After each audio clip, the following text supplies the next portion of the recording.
kita yang mendengarkan sabda Tuhan dan yang tekun melaksanakannya. Sabdamu adalah jalan, kebenaran dan hidup kami. Demikianlah sabda Tuhan.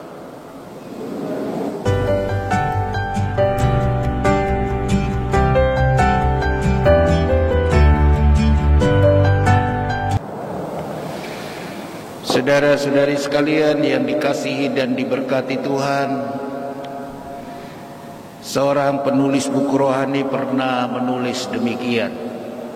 Saya pernah baca. What is the mission of the church? Apa itu misi gereja sekarang ini? Dan dia menjawab, the mission is not to bring Jesus Christ to the world. Misi kita bukannya membawa Yesus ke tengah dunia. But our mission is to meet Jesus Christ in the world.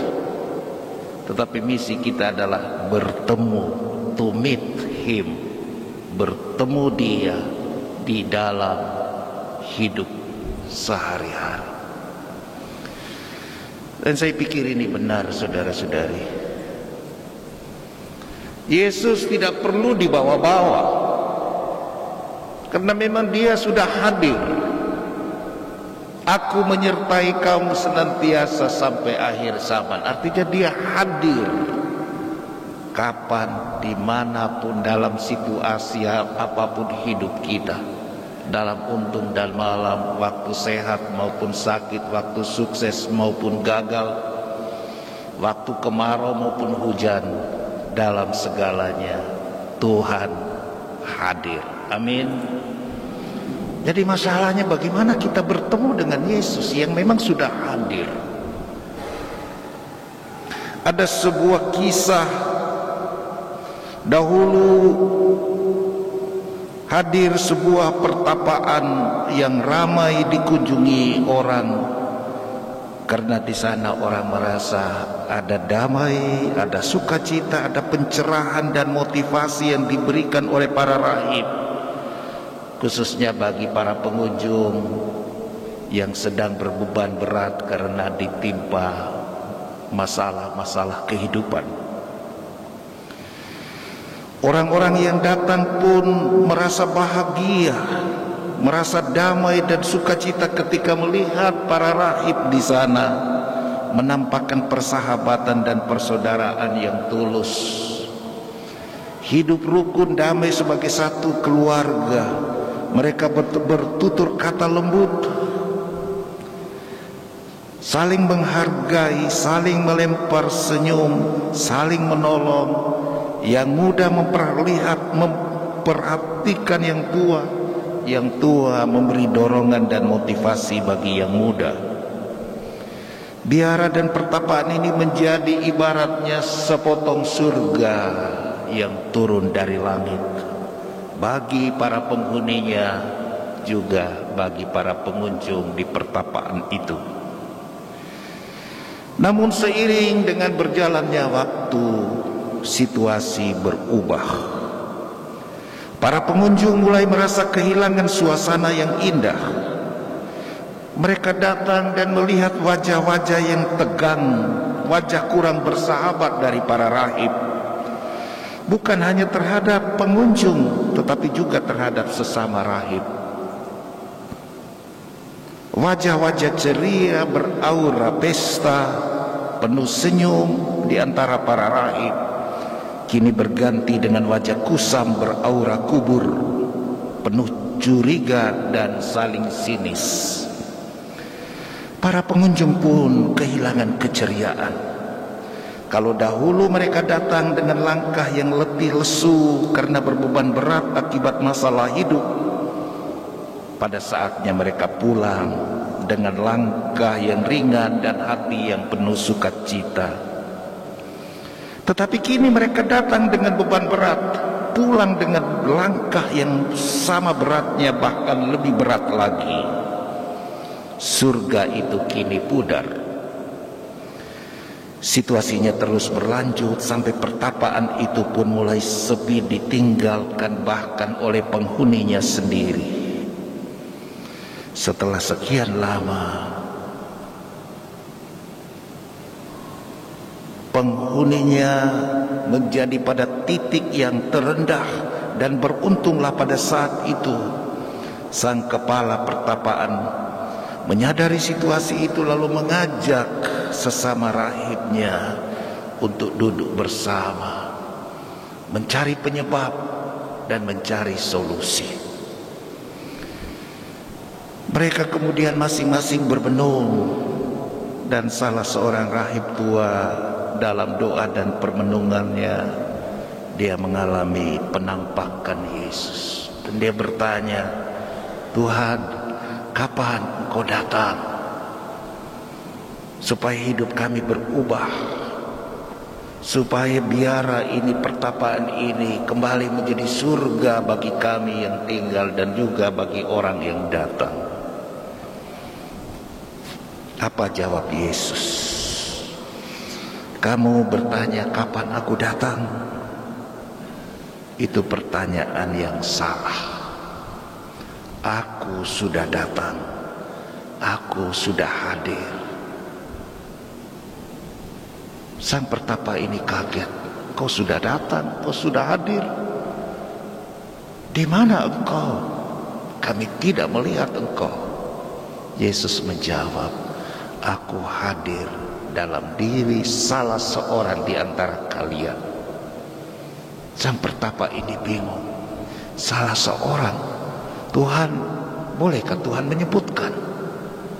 Dalam diri saudara saya yang mana? Si Bernardus atau si Lukas atau si Yohanes atau si Heribertus? Tuhan katakan, tidak. Kamu harus mencari dan menemukan sendiri. Nah, ibu bapak, saudara-saudari sekalian, pertapa ini pun men-sharingkan pengalaman spiritual pertemuannya dengan Yesus, yang intinya adalah pernyataan Yesus bahwa dia hadir dalam diri salah seorang di antara mereka. Mereka terhenyak, terdiam, bermenung. Tetapi sejak itu mereka berubah. Mereka mulai saling mengucapkan salam. Mereka mulai saling melemparkan senyum yang paling manis. Mereka mulai saling menolong, saling memaafkan, saling mengampuni. Mereka saling membesarkan dan saling mendukung, saling menaruh rasa hormat, juga saling memaafkan. Bahkan mereka mulai melatih diri untuk menyapa saudaranya sebagai Yesus. Sehingga mulai terdengar ucapan, "Selamat pagi, Bruder Yesus Yohanes. Selamat pagi, Bruder Yesus Martinus. Selamat siang, Bruder Yesus Paulus." Siapapun namanya selalu diawali dengan Yesus di depannya. Karena mereka berpikir, jangan-jangan dia inilah Yesus, jangan-jangan dia itulah Yesus. Saudara dan saudari, hasilnya apa? Situasi hidup mereka berubah. Surga kembali hadir, neraka berangsur pergi.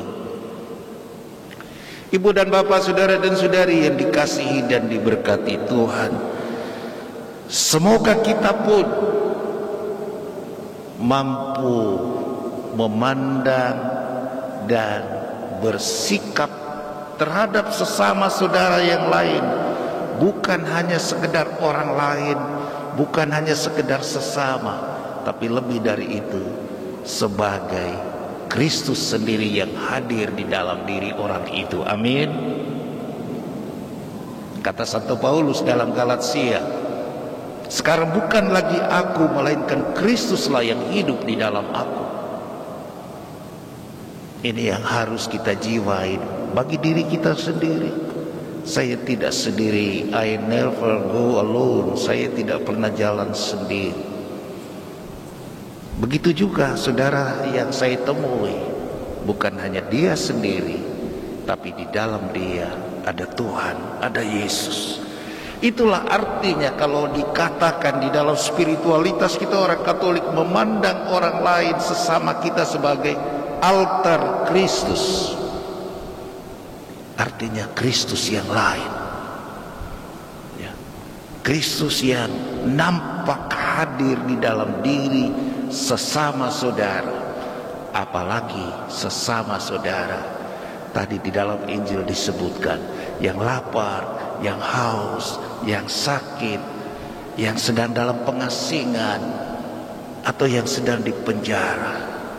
Itulah orang-orang sesama yang berkesusahan. Dan Yesus menyatakan diri sebagai yang hadir di dalam diri orang-orang itu. Dan kita, ketika kita melihat dan menemukan, to meet Jesus Christ, bertemu dengan Yesus di dalam diri sesama, di dalam dunia, di sanalah saudara-saudari Yesus menjadi Raja semesta alam. Amin. Yesus merajai hati kita, Yesus merajai kelakuan kita, Yesus merajai cara berpikir kita, Yesus merajai juga cara kita berperasaan. Tidak menjadi manusia yang manja, baper, main status, kekanak-kanakan, kecengeng-cengengan. No, seorang murid Yesus adalah seorang yang selalu punya semangat. Selalu di dalam dirinya ada spirit of fighting, semangat untuk bertarung, bukan beradu otot, tapi semangat untuk terus berjuang untuk hal yang dia tahu, dia yakini ini baik, ini benar. Nah, ibu bapak, saudara-saudari sekalian, hanya dengan demikian pada saatnya kita akan dikumpulkan oleh Tuhan sebagai domba-domba yang dikumpulkan di sebelah kanannya, dan bukan kambing-kambing yang suka berisik, yang tadi di dalam Injil dikatakan ditempatkan di sebelah kiri dan pada saatnya dibinasakan. Kita mau berjuang menemukan Yesus dan memperlakukan sesama kita sebagai Yesus sendiri. Dan dengan demikian kita menunjukkan jati diri kita sebagai anak-anak Allah. Kita akan menciptakan surga di dalam hidup bersama, dan dengan itu nama Tuhan dimuliakan, kita semua diselamatkan. Tuhan Yesus memberkati kita semua.